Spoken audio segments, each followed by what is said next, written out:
સુરેન્દ્રનગર જિલ્લામાં form number 7ના કથિત ગેરઉપયોગ મુદ્દે જિલ્લા કોંગ્રેસ સમિતિ દ્વારા ઉગ્ર વિરોધ પ્રદર્શન કરવામાં આવ્યું છે। હાઈવે અને મુખ્ય માર્ગો પર ચક્કાજામ કરી ટાયર સળગાવતા પરિસ્થિતિ તંગ બની હતી। પોલીસે નેતાઓ અને કાર્યકરોની અટકાયત કરી છે। સુરેન્દ્રનગર કોંગ્રેસ સમિતિના જિલ્લા પ્રમુખ નૌશાદભાઈ સોલંકીના નેતૃત્વમાં કાર્યકરોએ બસ સ્ટેન્ડથી કલેક્ટર કચેરી અને એસપી ઓફિસ સુધી પદયાત્રા કરી આવેદનપત્ર પાઠવ્યું હતું।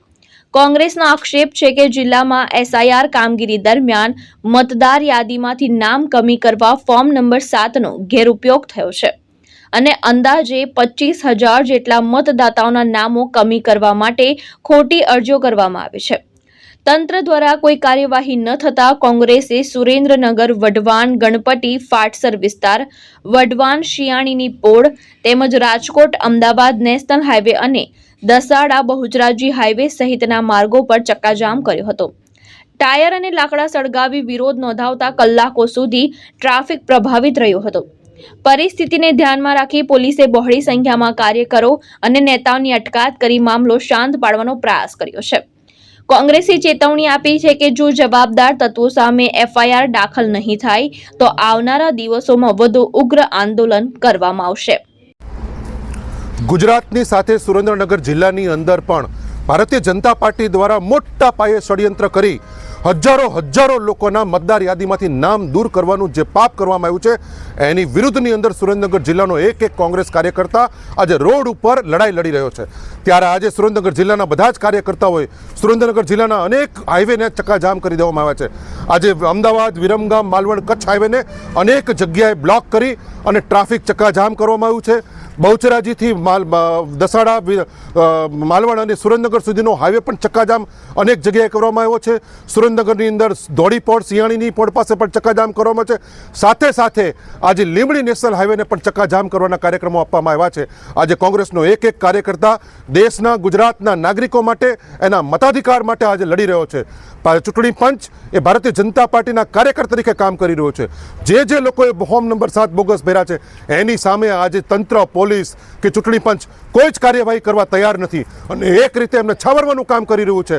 એને તો 10 વર્ષની જેલની સજા થાય એટલી ગંભીર જોગવાઈઓ હોવા છતાં હજી સુધી આજની તારીખમાં એક પણ એફઆઈઆર ફાટી નથી।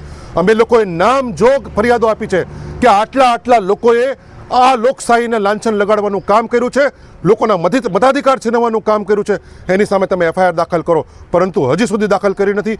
આજે અમને બજાણા પોલીસે સેંકડો અમારા કાર્યકર્તાઓને ડિટેન કરીને અમને પોલીસ સ્ટેશન લાવ્યા છે, પરંતુ અમે કોઈ પણ સંજોગોમાં ડરવાના નથી, અમે ચલિત થવાના નથી।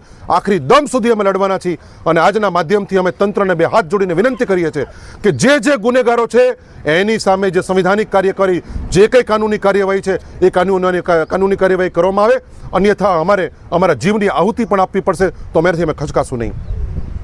અત્યારે એસઆઈઆરની કામગીરી ચાલુ છે અને ગુજરાતનો એસઆઈઆરની કામગીરી અંતર્ગત સુરેન્દ્રનગર જિલ્લામાં પણ એસઆઈઆરની કામગીરી અત્યારે ચાલુ છે અને સૂત્રો પાસેથી જાણવા મળેલ છે કે સુરેન્દ્રનગર જિલ્લાની અંદર 22,400 મતદાતાઓના સામે વાંધાઓ રજૂ થયેલ છે। આ 22,400 જે મતદાતાઓની સામે વાંધા રજૂ થયેલ છે તે પૈકી એક મારા નામની સામે પણ કોઈ ભાઈલાલભાઈના નામના વ્યક્તિએ વાંધો રજૂ કરેલ છે અને 22,400 નામ પૈકી અમારા જૈનાબાદ ગામની અંદર 510 નામોની સામે વાંધા રજૂ થયેલ છે અને 510 મુસ્લિમ સમાજમાંથી આવતા લોકોની સામે વાંધા રજૂ થયેલ છે। તો આ એક આના ઉપરથી એક જાણી શકાય છે કે આ કોઈ મોટા ષડયંત્રના ભાગરૂપે, કોઈ મોટા કાવતરાના ભાગરૂપે આ નામોની સામે ખોટા નામથી વાંધા રજૂ કરાયેલ છે। તો આ અંગે અમોએ એક તટસ્થ અને ન્યાય તપાસ થાય તે માટે આજે પોલીસ સ્ટેશનની અંદર અમે અરજી આપેલ છે, રજૂઆત કરેલ છે અને પોલીસને ફરિયાદ કરવા અમારી માંગ મૂકેલ છે। તો આજે અમે પોલીસ સ્ટેશન દસાડા ખાતે અમારી રજૂઆત કરવા અહીંયા કણે આવેલા છે। મહેશ ઉતેરિયા, દ્રષ્ટિકોણ ન્યૂઝ, સુરેન્દ્રનગર।